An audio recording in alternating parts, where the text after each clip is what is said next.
been a while since I made my last video, and this time I have something special for you. This time we're gonna look at the sound that I use for my Tremonti covers and Alter Bridge covers, and how I created those sounds on a Line 6 Helix and how it works, and how you can create it as well, so enjoy! So before we go into the Helix software, I just want to show you a graphic that I created of the signal chain that I use, just to show you what's going on. So the basic signal chain is something like this. You have some effects at the beginning, then you have a clean amp, then you have two lead amps, and one is panned to the left and one is panned to the right. So on your right ear, you only hear one amp, and on your left ear, you hear the other amp. The first amp he uses for the clean part is a Fender Twin. And when I go to clean, it switches over to the Fender Twins. They're 65 twin reissues. And then I decided to use two amps for the distorted or the lead sound.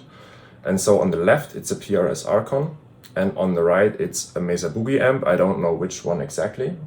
Two different amps I'm using right now are the PRS Archon, which is a 100 watt 6L6 based head that I really love. I mix it with this dual rectifier. It's an old dual rectifier, and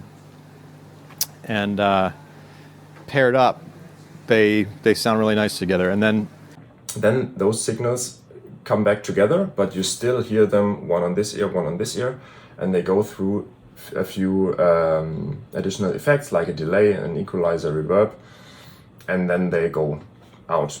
So the reason I made it this way is because I wanted to have 4 snapshots in one preset, so that I can just switch between sounds instantly and I don't have to load up another preset and then search for a sound in that preset.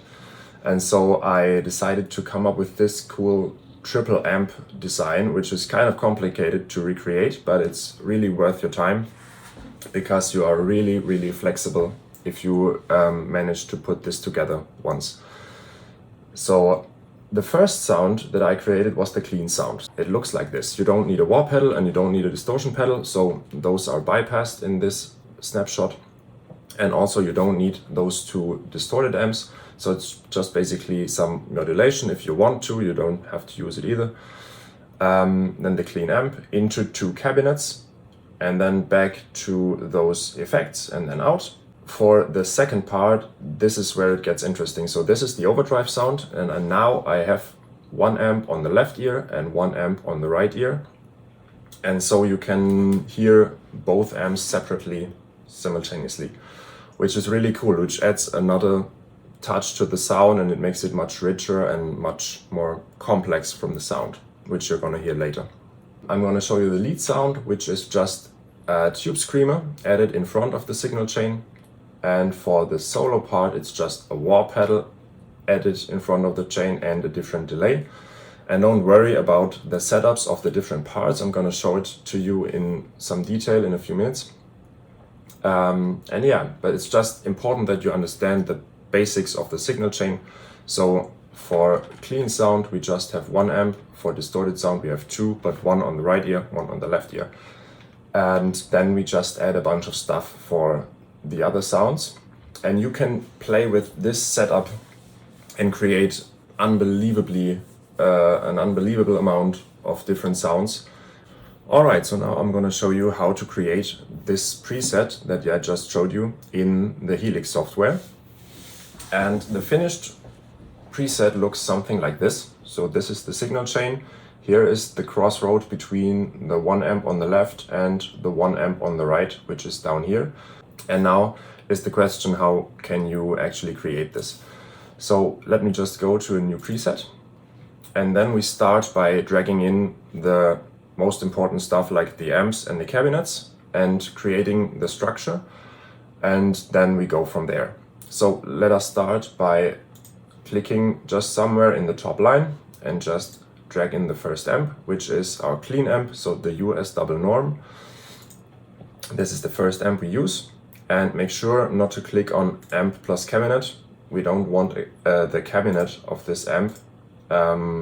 Instead, we only want the normal amp, and the cabinets come separately. So just the amp US double normal.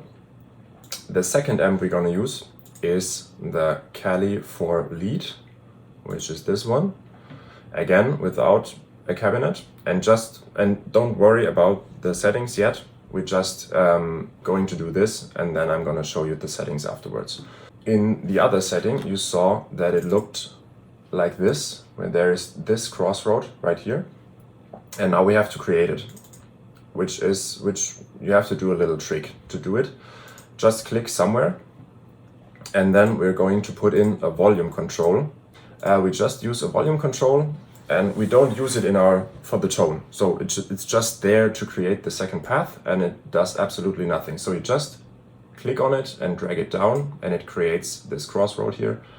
And now you can say that this point where they come together, you don't want that. We want a second line that goes out here. And now we can say, okay, this one is supposed to go here, and this one is supposed to go here to a second line. So we just create two lines parallel to each other instead of one line.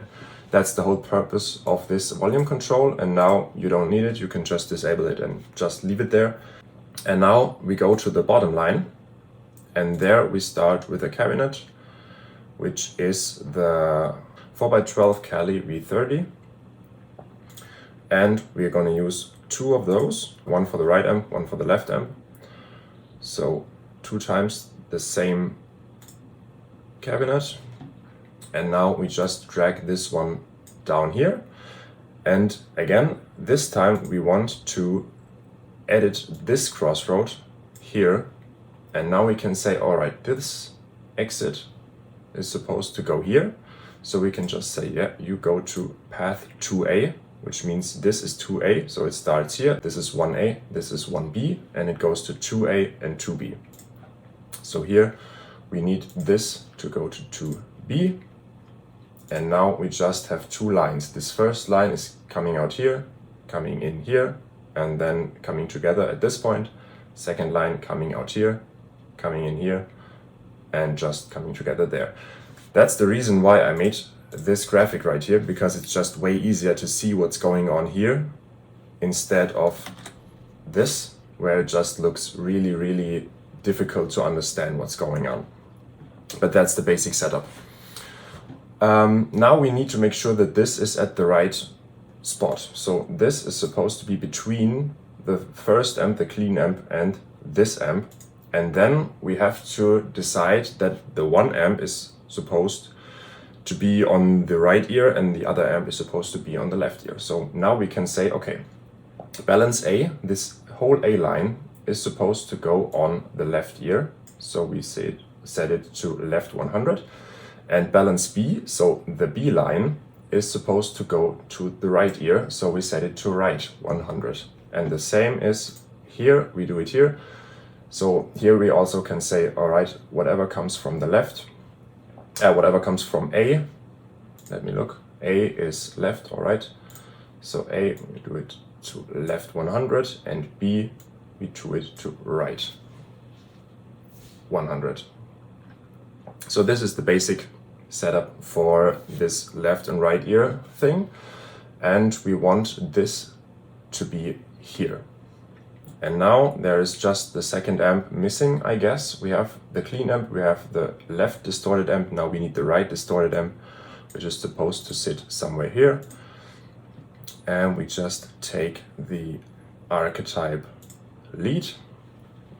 And now we basically are done with our basic setup. So we have the clean amp, splits into the left distorted amp and the right distorted amp. Both are going into one cabinet, and then they come back together. And we also adjusted the mixing so that the one side is going to the left ear, the other side is going to the right ear. And then we are basically done with the primary setup. And now I'm going to show you every single effect and what it does and how you can adjust it, and what my adjustments are with the amps, what my settings are. And yeah, I'm gonna show you how it works with my preset. Alright, so now let me show you the clean sound. So if we go to clean, this amp is active, the compressor is active, a slight chorus effect is active, and some delay and reverb at the end. And that's basically the signal chain that I'm using. And then it sounds something like this.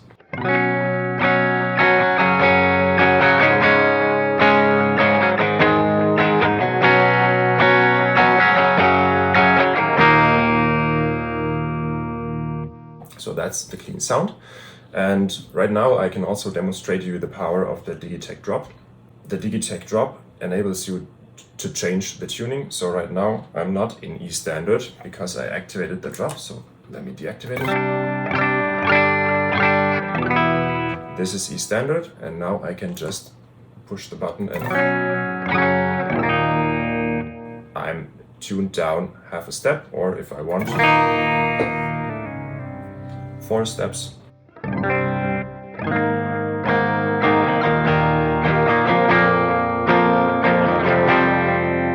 And it still sounds really, really good. So this pedal is absolutely great. And now you can use this clean sound for strumming. You can use it for fingerstyle playing, like in Blackbird.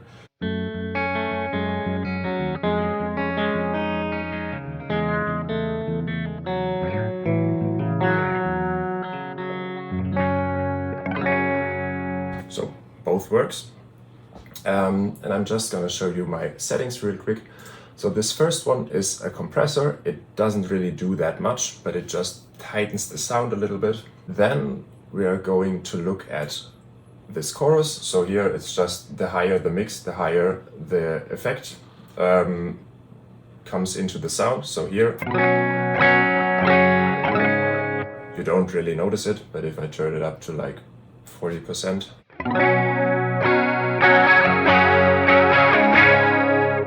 you can hear it quite clearly that I'm using a chorus effect. So I keep this down most of the time at 14–15%, and it adds a little bit of shimmer to the sound. Just make sure to use stereo effects, at least in the back here. Here it's the important part. Just make sure it's always on stereo, because otherwise it just compresses your both parts back to one, and you don't want that. You really want to hear one amp on the left ear, one amp on the right ear. And so just make sure to use this stereo setting. The settings for my Fender amp are like this. The settings for the cabinet are like this. Then we have this volume control, which is kind of important. It's just there to adjust the volume of the different snapshots. So if your clean sound is too quiet in comparison to the distorted sound, you can adjust it here. So you can press the Alt key and your left mouse button somewhere. And now if the number right there is white, it means it only affects this snapshot. If I go to Rhythm Plus, it's at basically, I can also set it just to 0. And so it helps adjusting the volume of the different snapshots. Then we go into an equalizer. This one is a high shelf, low shelf equalizer, so you can adjust the higher frequencies and the lower frequencies. And that's just something I really like experimenting with. And so right here it says, okay, my high frequencies above 650 Hertz are plus 2.3 dB, and my low frequencies are minus 2.6 dB. So the high frequencies are a little louder, the low frequencies are a little quieter. It's just a cool tool to adjust your tone a little bit. Then we go into a high cut and low cut, which takes out the really sharp ends of the sound above 13K and below 80 Hertz. This is the transistor tape delay, also in the stereo version, which is really important. This is my setting for this. And then we go into a Ganymede reverb, which is set up like this. And at the end, there's a volume pedal. So if I use the pedal of the Helix, I can turn the whole sound down. So there's no noise and no guitar sound, which is just at the end. So if I want to kill every sound, I just step on the pedal and it's off. All right. So now we go to the Rhythm Plus sound. Here we don't have these guys on, so we don't have a chorus and we don't have a phaser. Instead we have this Scream 808, which is the tube screamer, and it has a really weird setting. It has the gain turned down all the way to 0, the level at 10 and the tone at 7.5. But in combination with these two amps, it just sounds fantastic in my opinion. It sounds like this.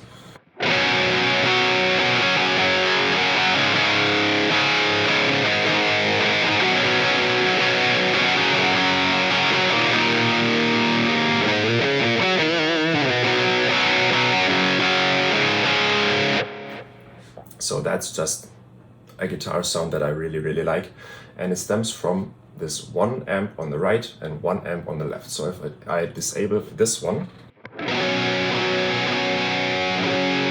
you should only hear the amp on the right and the clean guitar sound on the other ear. If I disable this one, you can hear the same, and if I put them back on, just have this massive wall of sound that's blasting through, and it just sounds awesome. So I like that, and you can experiment with the settings. Those are my settings for the Kali lead. There's a lot you can dial in and a lot to experiment with, and it took me quite a while to find a setting that I like, but this is it for me. This is the archetype. It's a little less complex as the Kali. And at the end you can also hear the delay I use. So again, the transistor tape, and feel free to experiment. Here again, if you put up the mix, then the delay gets really loud. If you put it back down again and you put up the feedback, it delays way longer, so you can still hear the delay. Let me just reset that. Okay. And then just feel free to experiment. Again, the Ganymede delay, and again, high shelf, low shelf, EQ, high cut, low cut.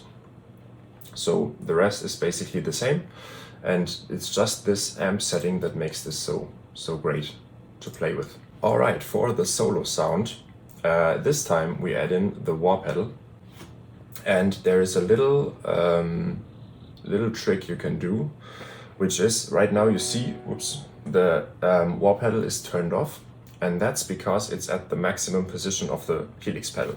So if I turn my Helix pedal down, it activates, and if I push it or if I put it up, it's activated, and if I put it all the way down, right before the end, it switches off.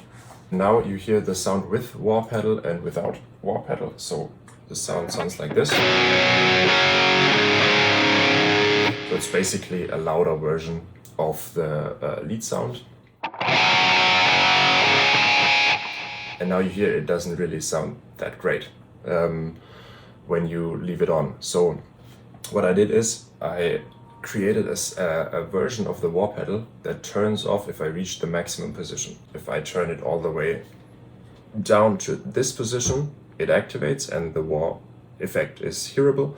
And if I turn it all the way back to the normal position, it turns off and I have my regular solo sound. So if you want to recreate this, these are the controls that you really have to edit. I think the rest is quite the same, so I may have adjusted a little bit on the amps and made them a little louder. Also here, also on my high shelf, low shelf, and the high cut and low cut, maybe I tweaked a little bit there. And I use a different delay. So as you can see, I have two delays. One is the transistor tape, which is for my regular sound. It sounds like this. That's a transistor tape. And for the solo sound, I use a ping pong delay. So again, a little trick with the left speaker and the right speaker. So if I play a note right here, so you can hear it bounce between the left and the right ear. and it's way longer, so the feedback is way longer and it's a little louder. So in a solo it sounds something like this.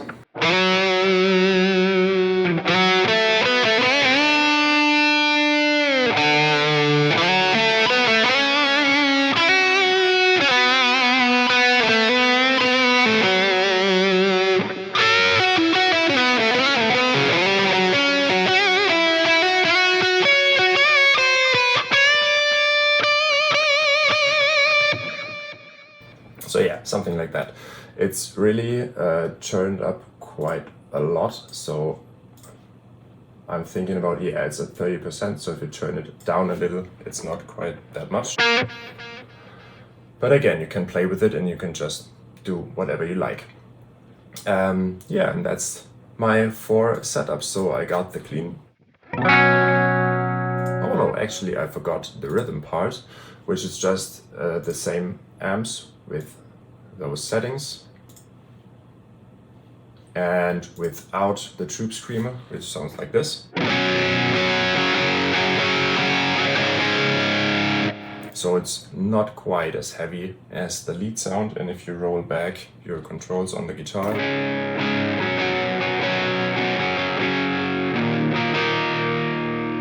it's just a little tamer and a little warmer and not quite as heavy as the lead sound.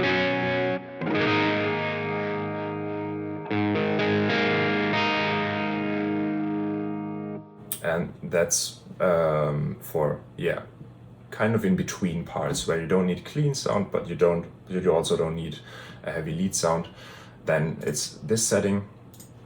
Then we have the main lead sound, and then we have the solo sound that you just heard.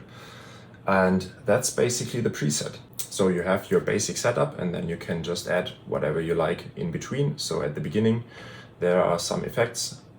Actually, I don't think it matters if you have mono or stereo effects, since there's not this split yet. But afterwards, it's really important that every effect you put in here has this stereo option, because otherwise you are just ruining your stereo sound. And now something that you can also experiment with, or that took me a long time to settle on a certain setting, are the microphones with on the cabinets.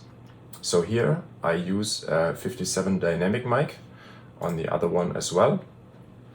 But there is really a lot to explore here. So in the beginning I was using some different microphones. I used the 160 ribbons on both, and now you can see, or you can hear the difference between those mics, and everything else is basically the same, and only the mic is changing, and it sounds like this.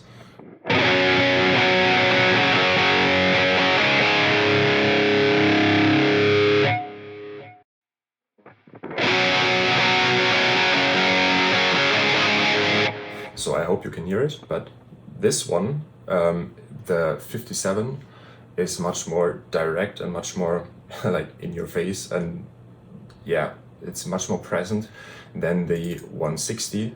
It sounds a little more distant, or a little more, yeah, muddy and warmer.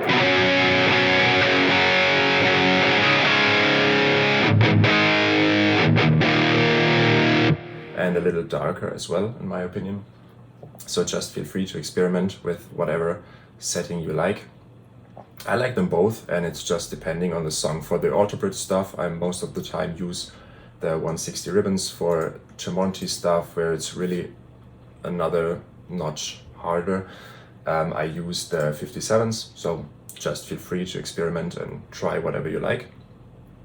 And that's basically it. And now, thanks for watching. Thanks for sticking with me till the end. I hope you enjoyed the video, and I hope you were able to take something out of it. And I helped you to create your own Tremonti or Alter Bridge preset. And let me know in the comments if you have any questions, or if this was helpful. And see you next time.